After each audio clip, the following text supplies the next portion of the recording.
إن الحمد لله نحمده ونستعينه ونستغفره ونعوذ بالله من شرور أنفسنا وسيئات أعمالنا من يهده الله فلا مضل له ومن يضلل فلا هادي له وأشهد أن لا إله إلا الله وحده لا شريك له وأشهد أن محمدا عبده ورسوله يا أيها الذين آمنوا اتقوا الله حق تقاته ولا تموتن إلا وأنتم مسلمون يا أيها الناس اتقوا ربكم الذي خلقكم من نفس واحدة وخلق منها زوجها وبث منهما رجالا كثيرا ونساء واتقوا الله الذي تساءلون به والأرحام إن الله كان عليكم رقيبا يا أيها الذين آمنوا اتقوا الله وقولوا قولا سديدا يصلح لكم أعمالكم ويغفر لكم ذنوبكم ومن يطع الله ورسوله فقد فاز فوزا عظيما أما بعد فإن أصدق الحديث كتاب الله تعالى وخير الهدي هدي محمد صلى الله عليه وسلم وشر الأمور محدثاتها وكل محدثة بدعة وكل بدعة ضلالة وكل ضلالة في النار أما بعد. Donc on continue Inch'Allah tabaraka wa ta'ala la biographie des savants de notre époque et aujourd'hui on va parler de la vie de Cheikh Hamad al-Ansari rahimahullah ta'ala. Hamad al-Ansari qui est le muhaddith de Médine rahimahullah. Le muhaddith de Médine actuellement, celui qui est considéré comme le muhaddith de Médine est Cheikh Abdul Muhsin al-Abbad hafidahullah, qui est encore vivant car Allah le préserve. Et avant lui, celui qui était connu pour être le muhaddith de Médine, c'était Cheikh Hamad al-Ansari. Cheikh Hamad al-Ansari rahimahullah est né dans le mois de Dhul Hijjah de l'année égérienne 1344, ce qui correspond à l'année 1924. Cheikh rahimahullah est né à Managa au Mali, donc il était d'origine malienne. Et Cheikh rahimahullah al-Ansari, donc il s'appelle Hamad al-Ansari, al-Ansari qui fait référence au Ansar. Vous connaissez l'Ansar? Vous connaissez l'Ansar? Et Cheikh rahimahullah est un descendant de l'Ansar.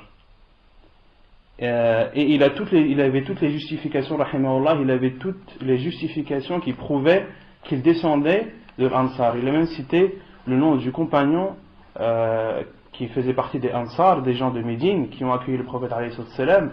Et Cheikh, rahimahullah, avait la preuve, avait la chaîne de transmission jusqu'à ce compagnon, radiallahu anhu. Et Cheikh était connu pour ça, pour tout écrire, tout préserver, tout avoir en sa possession, même après des dizaines et des dizaines d'années. Il est issu d'une famille très pratiquante et pieuse, et dans sa famille il y avait beaucoup de gens de science. As-Sakhawi, qui est un des savants de l'islam, un ancien, a même fait la biographie de certains des ancêtres de Cheikh Hamad. Cheikh Hamad al-Ansari, lorsqu'il a lu un des livres de Sakhawi, un des anciens savants de l'islam, dans son livre Ad-Dawa ul-Lami' Cheikh rahimahullah a vu que cet imam, ce savant de l'islam, a fait la biographie d'un de ses ancêtres rahimahullah.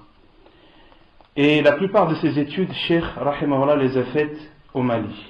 Donc ses professeurs au Mali, son premier professeur, celui dont il a le plus appris et celui qui l'a le plus marqué, c'est Muhammad ibn Abdillah al-Madani, qui est un savant d'origine malienne, et ce savant a grandi à Médine.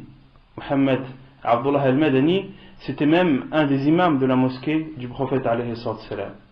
Et Muhammad Abdullah al-Madani est retourné au Mali en 1939. Et Cheikh Hamad a appris de ce grand savant beaucoup de sciences, entre autres la science du tawhid, l'unicité d'Allah subhanahu wa ta'ala. Il a appris de lui la science du hadith, il a appris de lui la science concernant al-rijal al-hadith, les rapporteurs de hadith. Et Cheikh Muhammad Abdullah al-Madani était un grand savant en la matière. De même qu'il a aussi appris de lui as-sirah, la vie du prophète alayhi salatu wassalam. Et avant la venue de Muhammad Abdullah al-Madani, les livres qui étaient étudiés au Mali étaient des livres ash'arites. On connaissait l'ash'aira, ceux qui nient certaines caractéristiques d'Allah subhanahu wa ta'ala. Et après la venue de Cheikh Muhammad Abdullah al-Madani rahimahullah de Médine, c'est là où les gens ont commencé à entendre parler de Ibn Taymiyyah, ont commencé à entendre parler d'Ibn al-Qayyim, de Muhammad ibn al-Wahhab.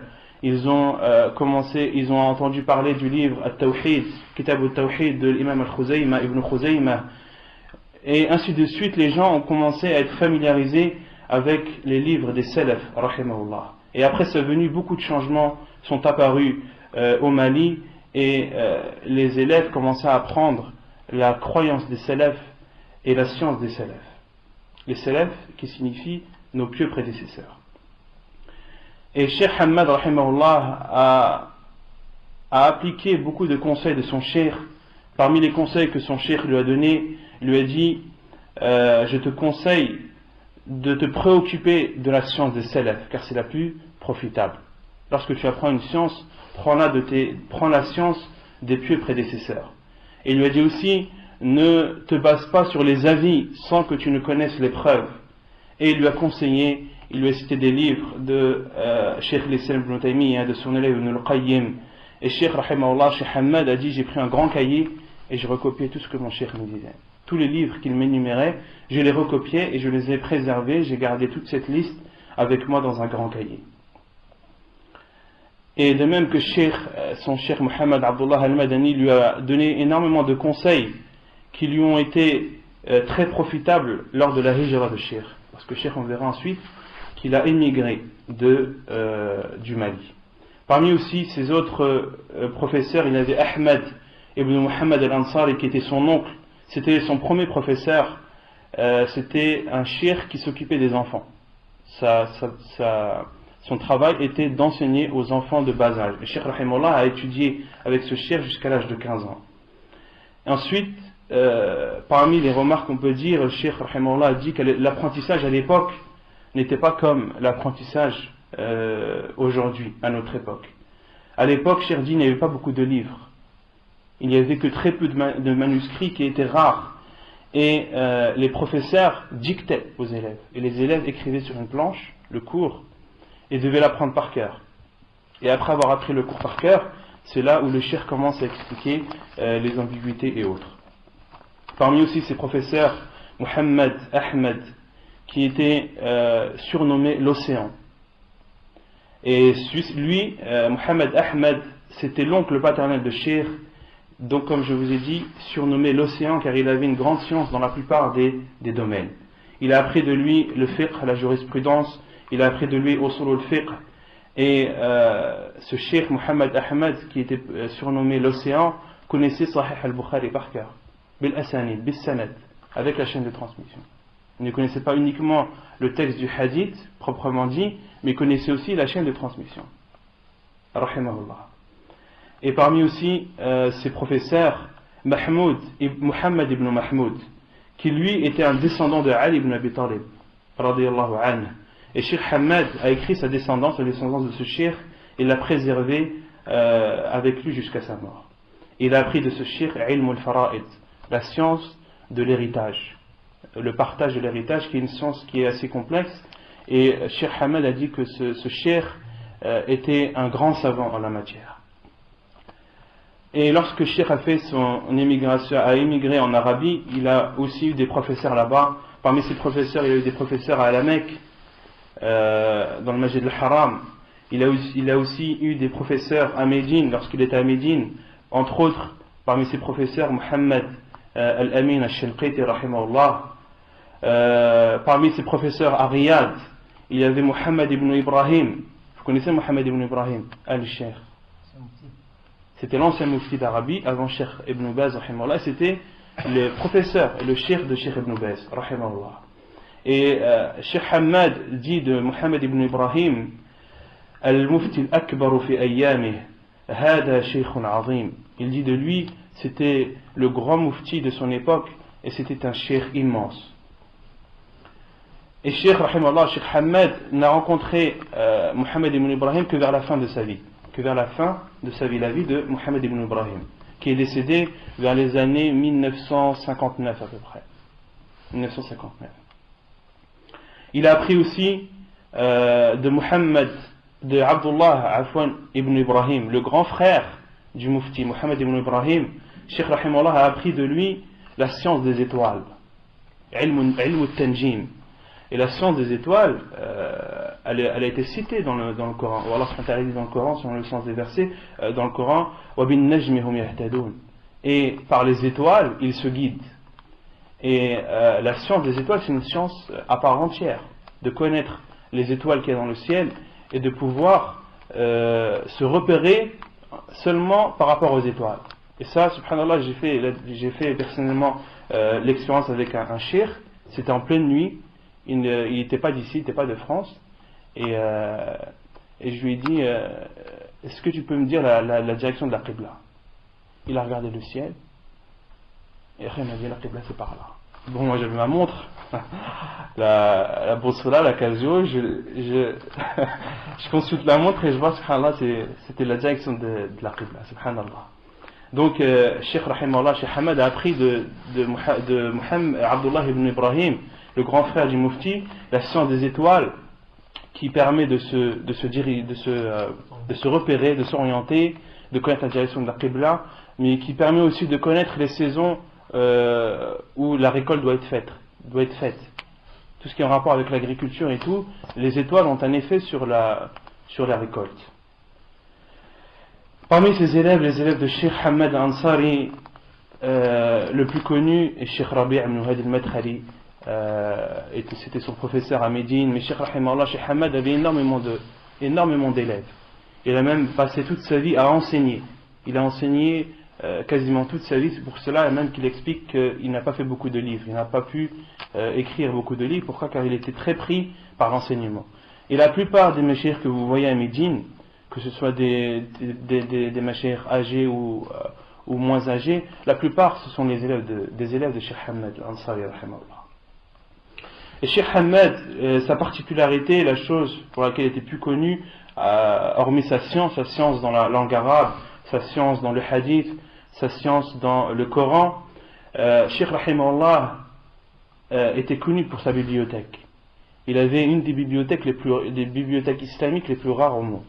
Cheikh Rahimahullah avait plus de 1000 martoutat, avait plus de 1000 manuscrits qui était le seul à les posséder sur terre. C'était le seul à avoir en sa possession ces livres, ces manuscrits. Et il était connu pour sa motivation à rechercher les manuscrits partout dans le monde. Cheikh Rahimahullah avait des contacts partout dans le monde pour rechercher des martoutat. Et parmi sa particularité aussi, Cheikh ne recherchait pas les manuscrits islamiques proprement dit, non. Il avait deux thèmes dans lesquels il cherchait les manuscrits. Le premier, c'est ilm al-hadith. Dans la science du hadith, Cheikh, lorsqu'il voyait ou il entendait qu'il y avait un manuscrit dans la science du hadith à n'importe quel endroit de la planète, Cheikh Rahimahullah faisait tout son possible et tous ses efforts pour se l'approprier. Et aussi, ilm dans le sens de la aqidah salafiyya. Cheikh dit, je cherchais les manuscrits qui étaient en rapport qu'avec la aqidah, mais la aqidah salafiyya, pas n'importe laquelle. La aqidah, la croyance des salaf, rahimahumullah. Et ce qui était connu de Cheikh, il recherchait entre autres une martouta, une édition, plutôt un manuscrit de Fath al-Bari, de Hafid ibn Hajar, l'explication de Sahih al-Bukhari. Donc vous savez, à l'époque, les grands savants avaient des élèves, et les élèves ils écrivaient ce que le savant dictait. Et plusieurs élèves écrivent. Donc à la fin du cours, ou lorsqu'un cheikh a fini un livre, il y avait plusieurs exemplaires de manuscrits. Et à notre époque, pour faire la vérification d'un livre, les savants ont besoin de la base, ont besoin du manuscrit. Parce que les livres qui sont publiés, ils sont publiés à la base, c'est puisé de manuscrits. Et les savants qui veulent étudier les livres et rectifier les erreurs ont besoin de supports, ont besoin de manuscrits. Des manuscrits qui sont écrits par les élèves du cheikh. Et plus le nombre de manuscrits est grand, et plus la correction est précise. Et Cheikh Rahimahullah cherchait un manuscrit justement de Sahih al-Bukhari, de Sharh Sahih al-Bukhari, et a dit que celui qui me l'apporte, je lui donne la dernière Mercedes. Cheikh Rahimahullah dit, celui qui m'apporte cette martouta, sur le champ, je lui achète la dernière Mercedes qui est sortie. Rahimahullah ta'ala. Et Cheikh raconte son voyage lorsqu'il est parti du Mali vers l'Arabie. Cheikh Rahimahullah raconte ça dans des cassettes dans 4 cassettes qu'il a fait. Et Saraha, c'est des cassettes qui sont quasiment introuvables. En France ou dans le monde, elles sont très rares. Et alhamdoulilah, j'ai réussi à me les procurer. Où Cheikh Rahimahullah raconte lui-même son voyage, comment sa hijra, comment il a fait, les problèmes qu'il a rencontrés durant son trajet. Donc je vais essayer, Inch'Allah, de vous résumer un peu ce que Cheikh Rahimahullah a raconté. Donc Cheikh, comme je vous ai dit, est d'origine malienne. Donc il est sorti du Mali avec l'intention de la hijra, l'intention d'émigrer. Et la raison, la cause de son immigration, Cheikh dit, car à l'époque, comme vous savez, à l'époque, Cheikh Rahimahullah est né en 1920. Et à l'époque, il y avait les colonies françaises au Mali. Le Mali était un pays colonisé par la France. Toute l'Afrique quasiment était colonisée entre les colonies italiennes, les colonies françaises, les colonies anglaises. Et le Mali, entre autres, était colonisé par la France. Et après la Seconde Guerre mondiale, Cheikh raconte que les Français ont fait pression sur les Maliens pour qu'ils fassent entrer leurs enfants dans les écoles françaises. Et les Maliens, avant la Seconde Guerre mondiale, refusaient catégoriquement de rentrer leurs enfants dans les écoles françaises. Pourquoi ? Parce que pour eux, ils avaient pour croyance de ne pas se mélanger avec les Français, c'est pas des musulmans, et encore moins de confier leurs enfants et de les rentrer dans leurs écoles. Eux, les colons disaient que c'était pour apprendre le français, mais derrière, il y avait d'autres buts, d'essayer de dévier ces enfants de l'islam. Et donc, après la Seconde Guerre mondiale, Cheikh Rahimahullah dit, alors qu'on priait le Maghreb à la mosquée, il y a une armée de 400 soldats qui est venue dans notre village, alors que nous, on était en train de prier dans la mosquée, la prière de Maghreb, et ces soldats français ont entouré la mosquée. Ils se sont mis en rang devant l'entrée de la mosquée, et lorsque les gens ont fini la prière et voulaient sortir, le commandant leur a dit, personne ne sort. Personne ne sort de la mosquée tant que vous ne donnerez pas l'accord d'entrer vos enfants dans les écoles françaises. Si vous ne donnez pas l'accord, vous ne sortirez pas de la mosquée.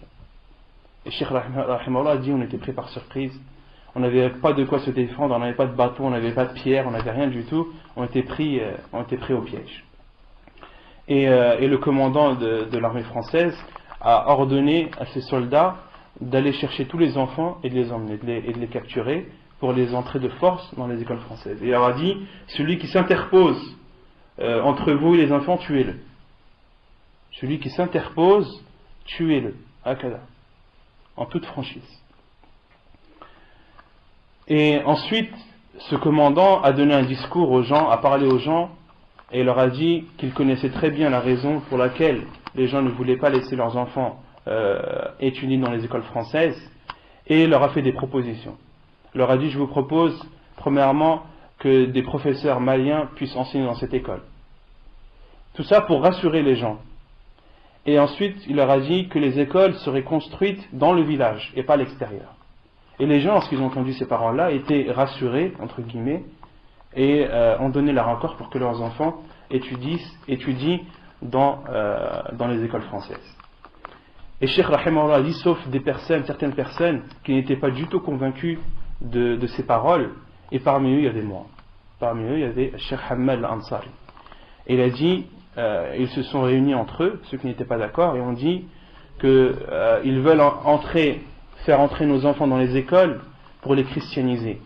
Et ensuite, lorsqu'ils les auront christianisés, ils s'en prendront à nous, les plus âgés, pour nous aussi nous faire pression pour délaisser notre religion. La seule solution est donc de partir, de faire la hijra. Et Cheikh Rahimahullah dit, et on s'est mis d'accord, je me suis mis d'accord moi avec 3 jeunes pour partir et émigrer vers l'Arabie. Ils sont donc partis. Cheikh Rahimahullah dit, nous avons quitté le Mali sans passeport.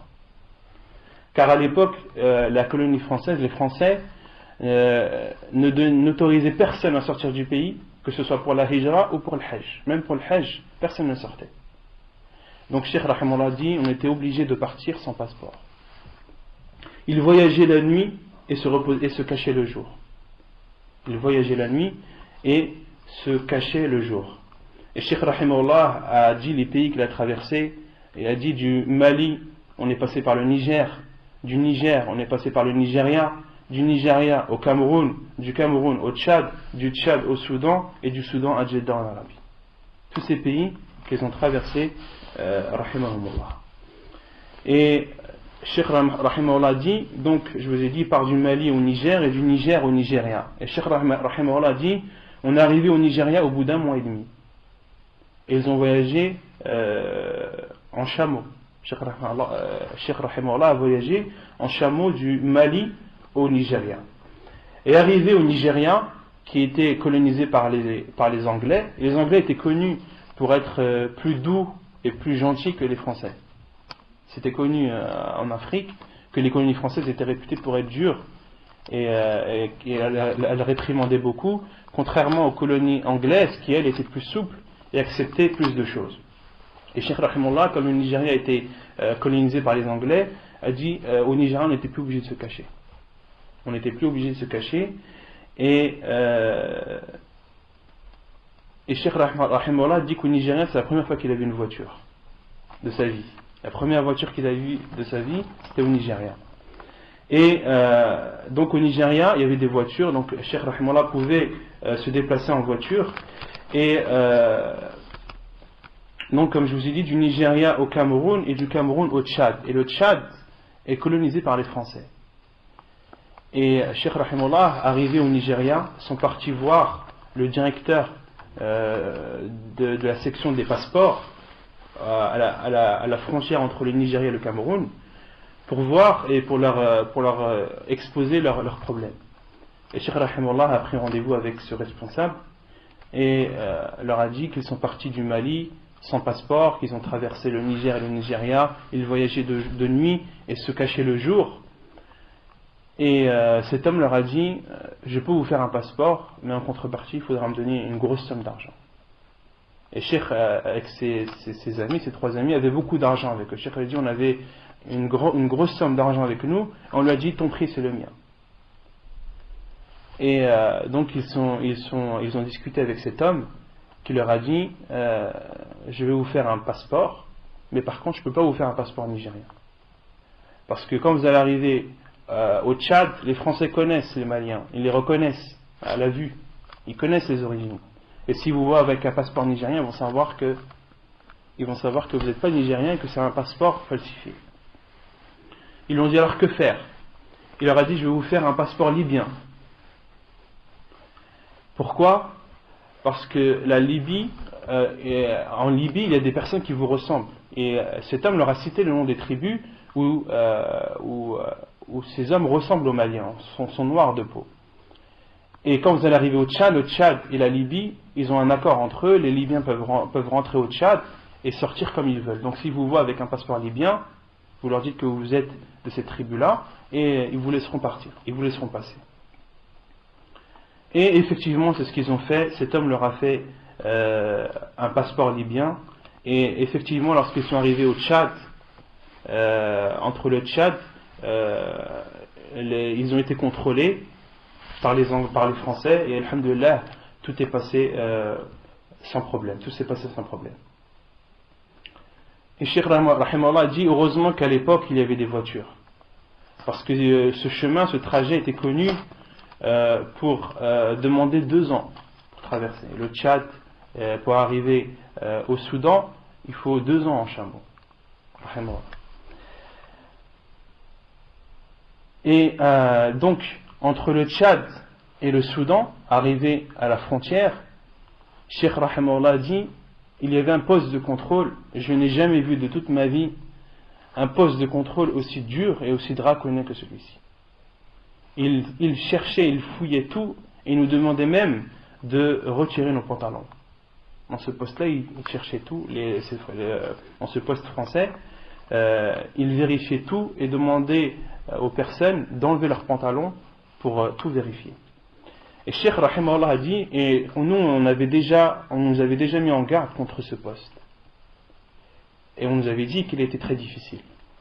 Et comme je vous ai dit, Cheikh Rahimahullah avec ses trois compagnons avait beaucoup d'argent avec eux. Donc qu'est-ce qu'ils se sont dit?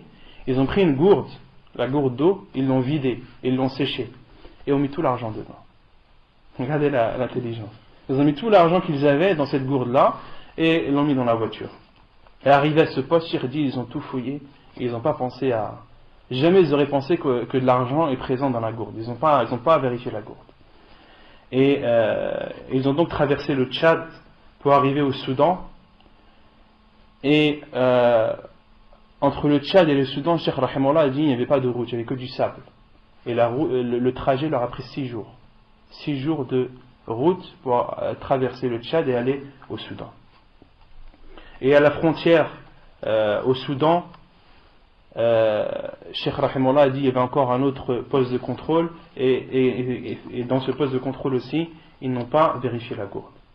Et arrivés au Soudan, ils sont restés 3 mois là-bas. Ils ont été accueillis par Ansar al-Sunnah, un groupe qui appelait Ansar al-Sunnah, qui avait une maison leur appartenant, et ils ont hébergé Cheikh et ses 3 compagnons dans cette maison. Et Cheikh Rahimullah avait tous ses contacts de son Cheikh Mohammed Abdullah al-Madani, qui lui avait donné toutes les informations nécessaires et toutes les personnes à contacter durant ce long voyage. Et Cheikh Rahimullah a dit, on est resté 3 mois dans cette maison, où on était d'ouvriers logés, et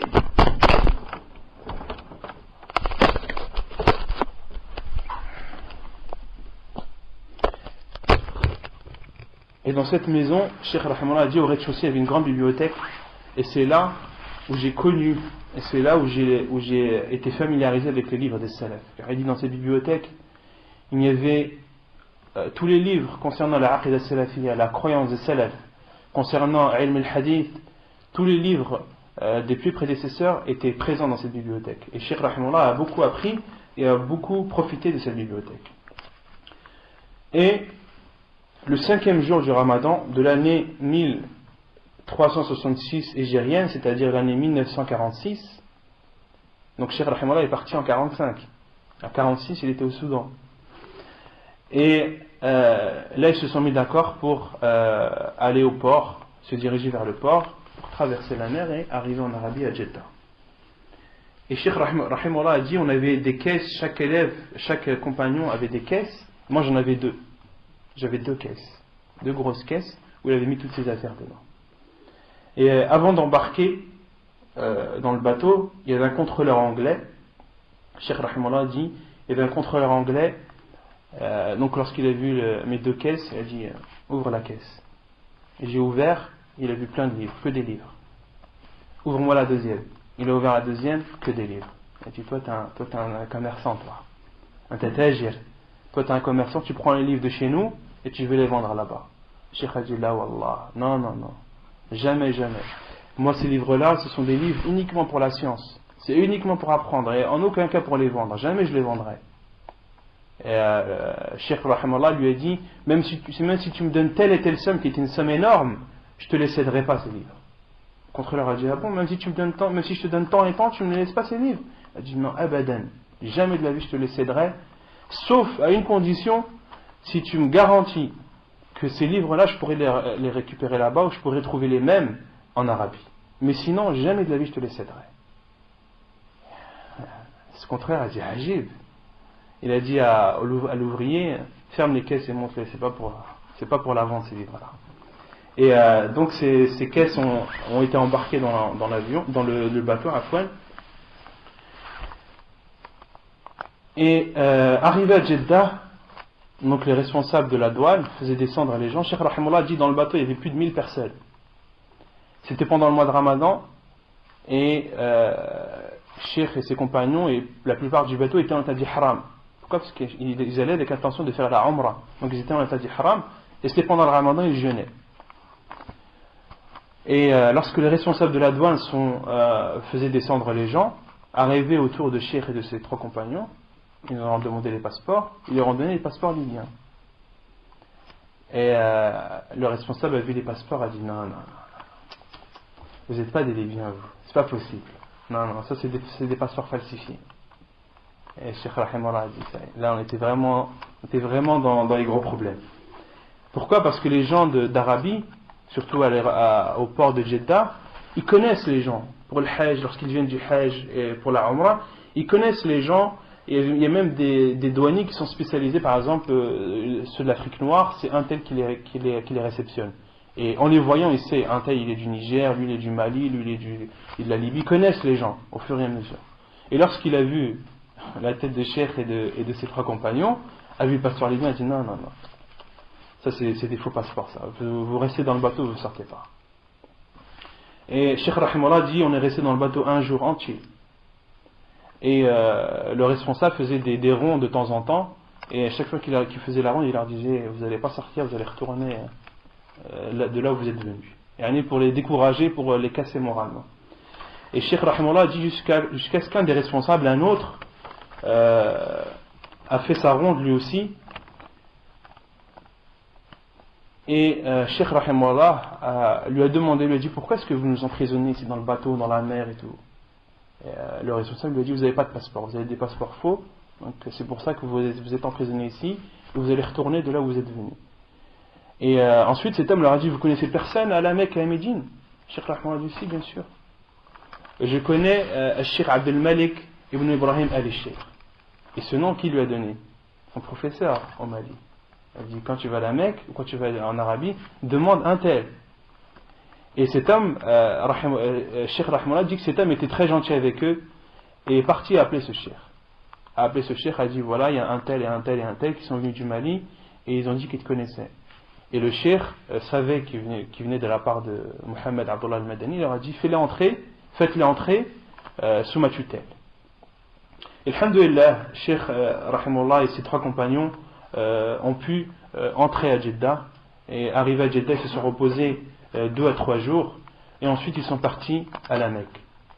Et vous savez, la distance entre Jeddah et la Mecque est de 70 km à peu près. En voiture, là, il y a à peu près 1 heure. 1 heure de route, 1 heure et demie s'il y a des bouchons. Et Cheikh Rahimullah dit à cette époque qu'il n'y avait pas de route. On a mis 1 journée entière en voiture pour aller de Jeddah à la Mecque. Et arrivés à la Mecque, ils sont restés, et donc après avoir fait la Umrah, ils sont restés 6 mois à la Mecque, et ensuite ont décidé de partir à Médine. Donc là vous voyez tout le mal que Cheikh Rahimahullah, toutes les épreuves qu'ils ont dû subir, tout ça pour émigrer, pour faire la hijra. Et ça c'est un exemple, Cheikh Rahimahullah est un grand exemple à suivre dans le domaine de la hijra et du courage que les personnes doivent avoir. Donc, après être resté 6 mois à la Mecque, ils ont décidé de partir à Médine. Parce que Cheikh Rahimahullah, à la base, c'est un descendant de l'Ansar. Et les Maliens, en général, lorsqu'ils vont en Arabie, ils vont où? Ils vont à Médine. Pourquoi? Parce que c'est là-bas c'est de là-bas qu'est leur origine. Et ils se sont donc décidés de partir à Médine, mais le problème, c'est qu'ils n'avaient pas de passeport. Ils n'avaient pas de passeport, et ils devaient donc trouver un moyen officieux pour se rendre à Médine. Et après avoir cherché, ils ont trouvé un homme qui a bien voulu, qui a accepté de les emmener, mais à une condition. Il leur a dit, je vous emmène à Médine, à une condition, avant chaque contrôle, vous descendez. Parce que les postes de contrôle, ils contrôlent uniquement les voitures, ils ne contrôlent pas les passagers, les piétons. Il leur a dit, avant chaque contrôle, vous descendez, vous traversez, et après je vous rejoins après le poste. Parce que s'ils me voient avec vous, si jamais ils vous contrôlent, etc., moi je peux avoir des problèmes. Et Cheikh Rahimullah et ses compagnons ont accepté, et ils faisaient comme ça à chaque fois qu'ils arrivaient à un poste de contrôle. En Arabie, quand vous sortez ou vous entrez d'une ville, il y a toujours un poste de contrôle. Et ils ont fait ainsi de suite, jusqu'à arriver à Dhul Hulayfa, à peu près une dizaine de kilomètres de Médine. Le chauffeur leur a dit, maintenant vous devez descendre, mais cette fois-ci vous descendez avec vos bagages. Parce que dans les postes précédents, ils descendaient mais sans leur bagage, ils laissaient leur bagage dans la voiture. Mais là, l'homme leur a dit, maintenant vous descendez et vous prenez vos caisses avec vous. Et après, moi je peux plus rien faire pour vous. Après, Dhul Hulayfa, après vous avez Médine qui est pas loin. Et Cheikh Rahimahullah, contre leur gré, sont descendus avec leurs caisses qu'ils prenaient. Et Cheikh Rahimahullah a dit, on a éprouvé énormément de mal et de souffrance à transporter ces caisses à pied. Entre Dhul Hulayfa et Médine, il y a à peu près une dizaine de kilomètres. Ils sont arrivés à Dhul Hulayfa le matin et ils ne sont arrivés qu'aux portes de Médine à l'heure du Maghrib.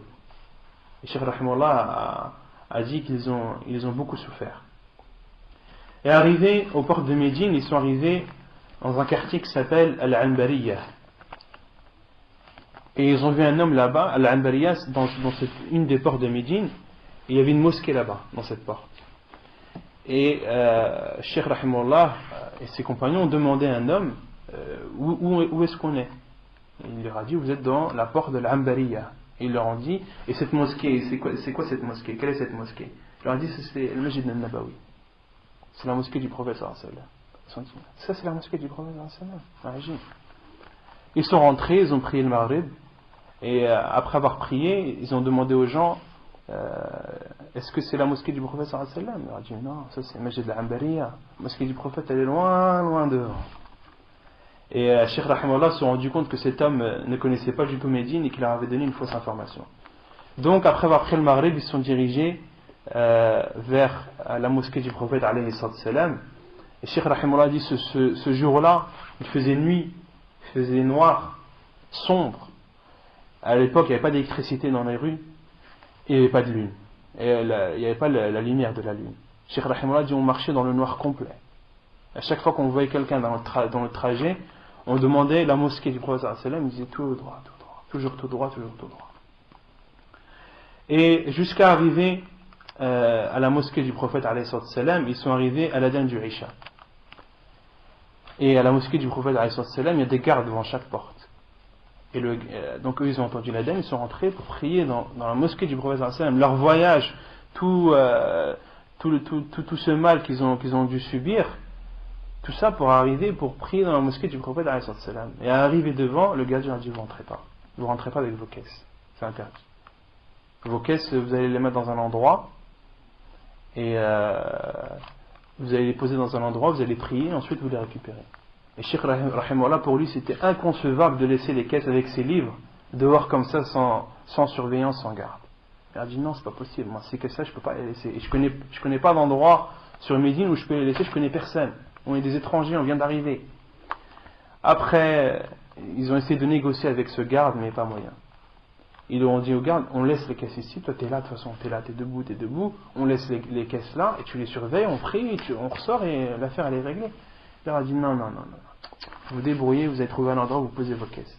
Mohim, ils étaient là devant la mosquée, devant la porte, mais ils ne pouvaient pas entrer. Ils étaient venus que pour ça, mais ils ne pouvaient pas entrer. Et là, il y a un homme africain, d'origine africaine, qui a vu la querelle de Cheikh et ses compagnons avec le gardien, et leur a dit je vais vous ramener dans la maison de Abdullah al-Ifriqi, un cheikh qui était connu à Médine, d'origine africaine. Et cet homme les a ramenés jusque devant la maison du cheikh, et a dit à Cheikh Hamad et à ses compagnons restez ici, devant la porte. Le cheikh, dès qu'il revient de la mosquée, il va vous accueillir. Donc il dit on est resté, on s'est assis. Et le cheikh en arrivant a vu des ombres, a dit qui est-ce? Je lui ai dit je suis Hamad al-Ansari, il a cité les noms, et le cheikh Rahimullah les a accueillis chez lui. Et Cheikh Rahimullah et ses compagnons ont dormi chez ce cheikh, ont dormi entre guillemets. Cheikh a dit on ne pouvait pas dormir. On avait trop envie, on était trop pressés d'entrer et de prier dans la mosquée du prophète sallam qu'on n'avait même pas sommeil. Après tout le trajet qu'ils ont fait, tout le mal qu'ils ont dû subir, Cheikh Rahimullah a dit on ne pouvait pas dormir, c'est pas possible. Et à l'heure du Fajr, ils ont entendu l'adhan du Fajr. Et attendaient que le cheikh, qui était chez lui, vienne les chercher pour aller prier à la mosquée. Cheikh Rahimullah dit on entend l'adhan, on était tout contents, on allait sortir prier dans la mosquée du prophète sallallahu alayhi wa sallam. Le cheikh il vient pas. Subhanallah. Le cheikh il vient pas, on était là dans la chambre, qu'est-ce qu'on fait? Même si on sort, on ne sait pas par où passer. Sortir on peut pas, parce que c'est dans la maison du cheikh, il peut y avoir ses femmes, etc. Il ne peut pas sortir, il était obligé de rester. Et Cheikh Rahimullah dit je ne sais pas le cheikh ce qui lui est arrivé, est-ce qu'il a oublié, est-ce que je ne sais pas. Et on est resté dans la chambre. On entendait l'adhan de la mosquée du prophète sallallahu alayhi wa sallam, mais on ne pouvait pas prier. Et on a dû prier dans cette chambre. Jusqu'au lever du soleil, ils n'ont pas dormi, jusqu'au lever du soleil. Au lever du soleil, un homme, un des serveurs de Cheikh, Abdullah al-Ifriqi, est venu visiter ses invités, et ils lui ont dit directement, il faut que tu nous montres la maison de Cheikh At-Tanbakti. Et ce nom qu'il leur a donné, Abdullah al-Madani, leur Cheikh au Mali. Il leur a dit, lorsque vous êtes à Médine, demandez à voir Cheikh At-Tanbakti. Et le serveur a dit, mais la maison elle est loin. Il a dit, c'est pas grave, on veut y aller quand même. Ils sont partis.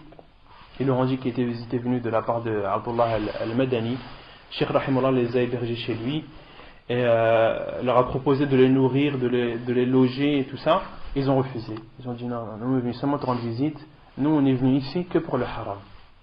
On n'est pas venus pour rester. En plus toi tu habites loin du haram et nous on a absolument besoin d'habiter juste à côté du haram. On ne peut pas. Et ils ont dit à ce cheikh, si tu nous fais une faveur, on laisse nos affaires chez toi, mais quant à nous, c'est le haram. Nous, c'est le haram. On est venu pour le haram, on va aller au haram. Et ils ont effectivement laissé leurs affaires chez ce cheikh, et ils sont partis au haram. Cheikh Rahman a dit, on a acheté des tapis de sol, et toute la journée on était au haram, et après l'Aïcha, le haram il ferme, de Médine, la mosquée de Médine elle ferme après l'Aïcha, on posait ces tapis dehors, on dormait devant la porte, et dès que l'ouvrait, on rentrait, comme ça, pendant 6 mois. Pendant 6 mois, c'était que ça. Ils assistaient au cours à Médine, au cours des savants, ils assistaient au halaqat et tout ça. C'était la grande époque. Et donc ils sont restés ainsi pendant 4 à 5 mois.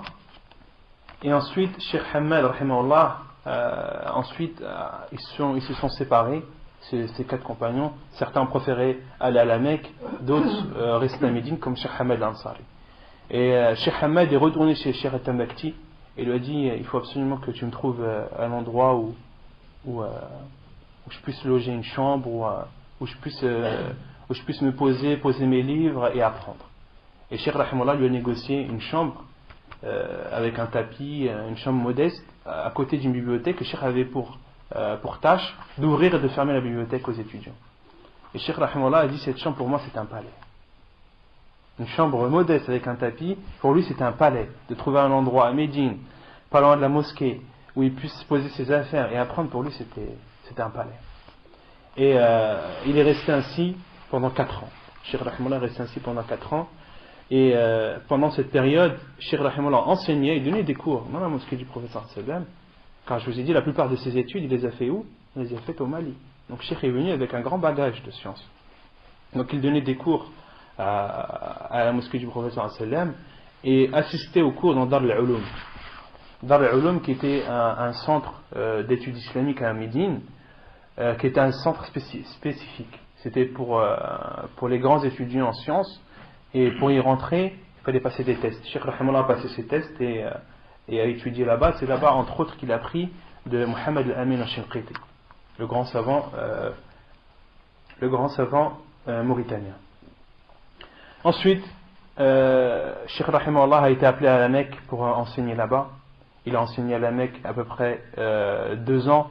Ensuite, il a été appelé à Riyad, où il a enseigné plus de 10 ans à Riyad, dans le Jamia, dans l'université.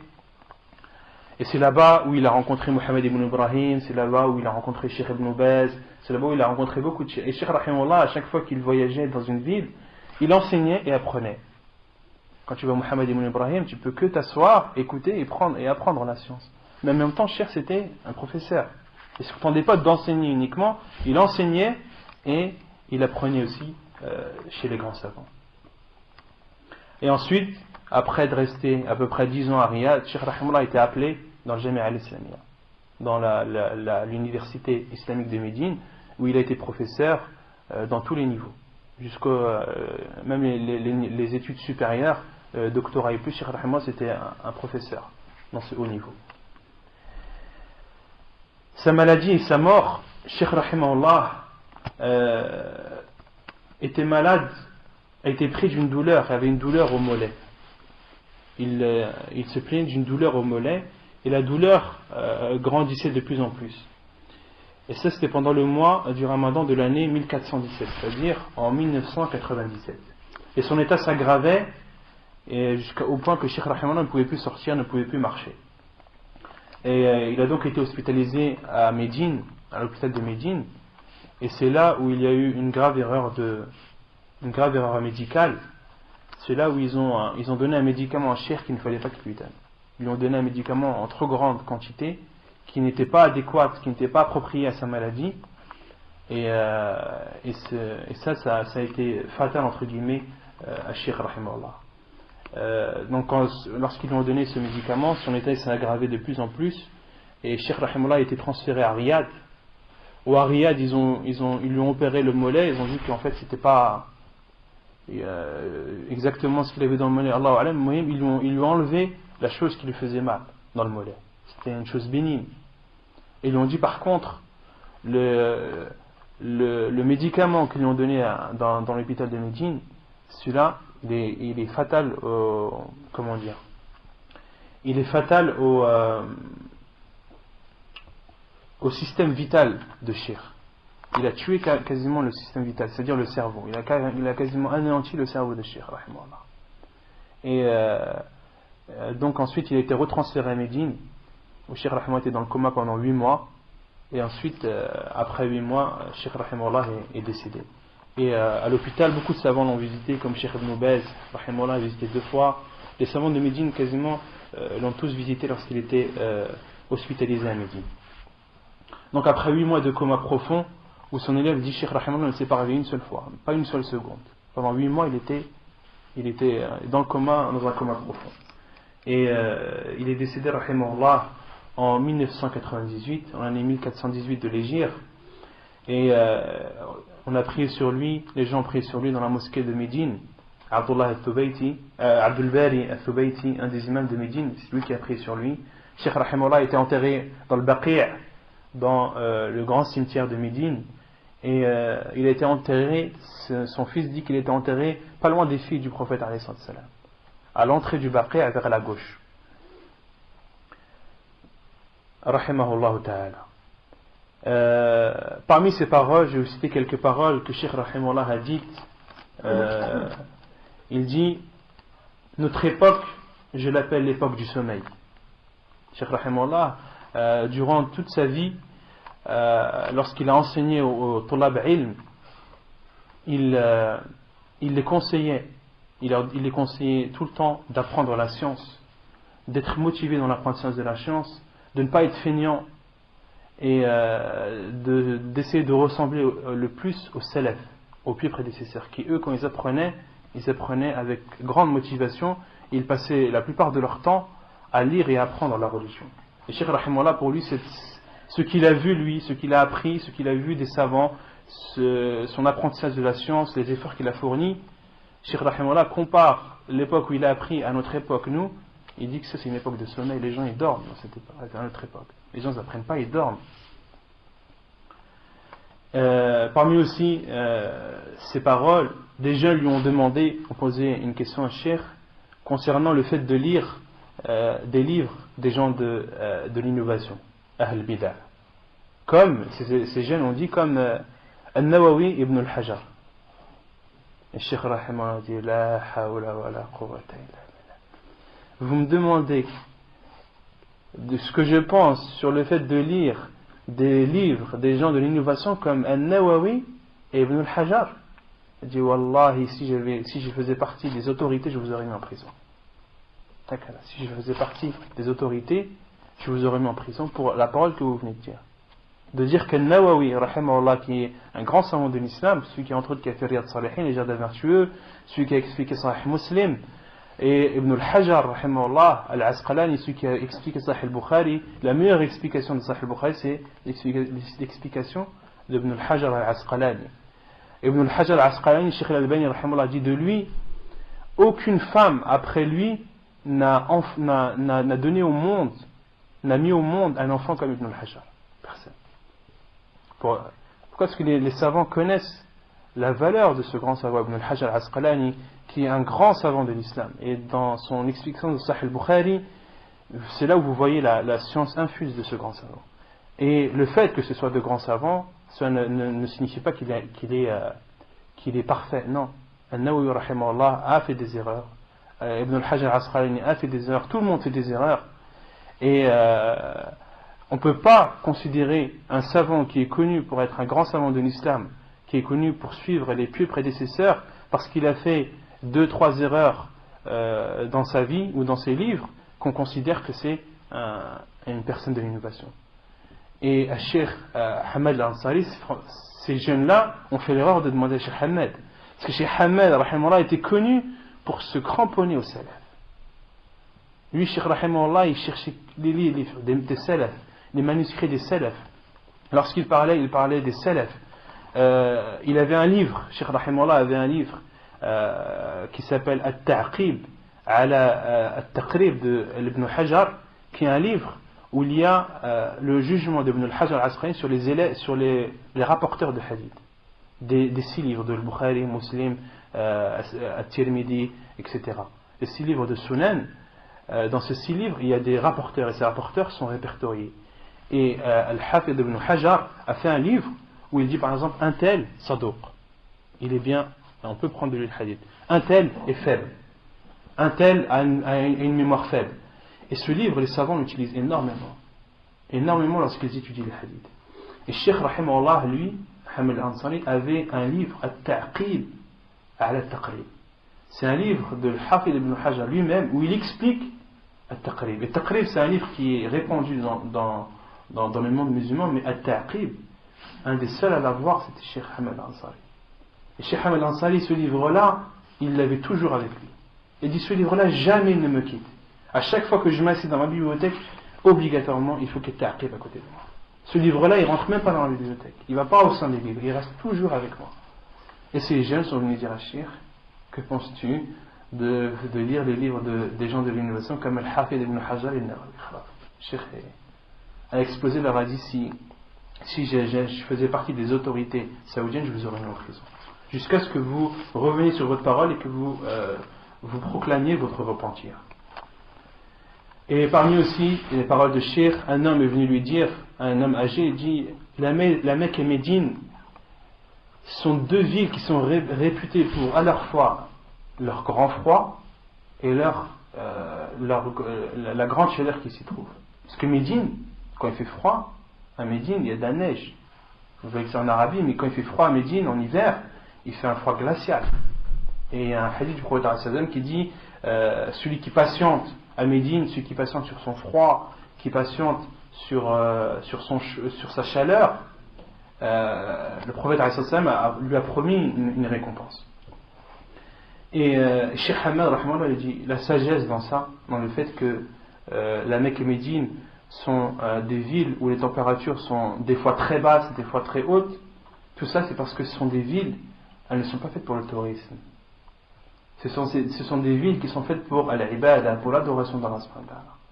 Et si dans ces villes, il y avait de la verdure, il y avait un climat tempéré, pas de trop haute température, pas de température glaciale, tous les gens viendraient dans ces villes et habiteraient sous prétexte du tourisme. Les gens prendraient ces villes comme tourisme. Alors que non, ce sont des villes qui sont exclusivement dédiées à l'adoration.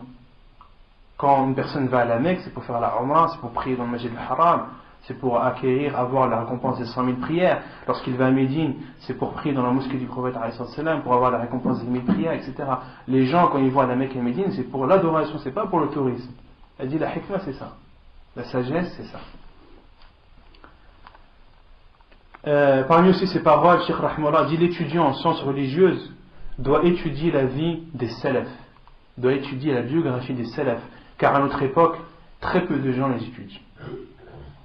Et ça, c'est un conseil unanime des savants, de lire la biographie des salafs, de lire comment les savants ont appris leur science, comment ils ont vécu, quel était leur comportement, etc.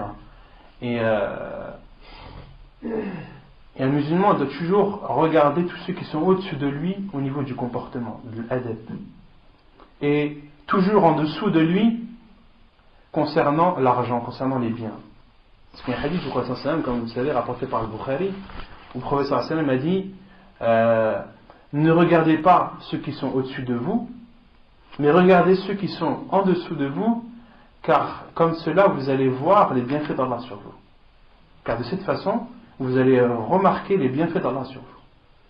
Et les savants ont dit, en expliquant ce hadith, ne regardez pas ceux qui sont au-dessus de vous, c'est-à-dire ceux qui ont plus de biens que vous, ceux qui ont plus d'argent que vous, ceux qui sont plus aisés dans cette vie d'ici-bas que vous. Parce qu'en les voyant, vous allez dire, oh, mais t'as vu tout ce qu'il a, il a une grande villa, il a ci, il a ci, et moi j'ai rien. Mais par contre, regardez ceux qui sont en dessous de vous, regardez ceux qui sont plus pauvres que vous, regardez ceux qui sont dans la misère. Comme ça, vous allez voir les bienfaits d'Allah subhanahu wa ta'ala sur vous. Ça, c'est sur les bienfaits, les biens que la personne a en sa possession. Mais par contre, les gens de science, ceux qui sont plus pieux que nous, ceux qui ont un meilleur comportement que nous, ceux qui ont plus de science que nous, au contraire, on doit les doit les prendre comme exemple pour nous motiver et essayer de leur ressembler au mieux. Et parmi aussi ces paroles, Cheikh Rahimahullah a dit, à notre époque, les gens achètent plus de livres qu'ils n'en lisent. À notre époque, les gens achètent plus de livres qu'ils n'en lisent. Et Cheikh Rahimahullah a remarqué ça à notre époque, que les étudiants en sciences religieuses sont de plus en plus feignants et lisent de moins en moins de livres. Cheikh Rahimahullah dit, les salafs, ils étaient connus pour lire beaucoup. Et ils ne posaient des questions que lorsqu'ils étaient face à un problème. Cheikh Rahimahullah dit, c'était comme ça que les salafs apprenaient. Elle dit, mais à notre époque, les savants, on les a trop occupés aux questions. Il y a trop de questions et pas beaucoup de lecture. C'est tout l'inverse. Les savants, Cheikh Rahimahullah dit, on a pris beaucoup de temps des savants de notre époque en leur posant des questions.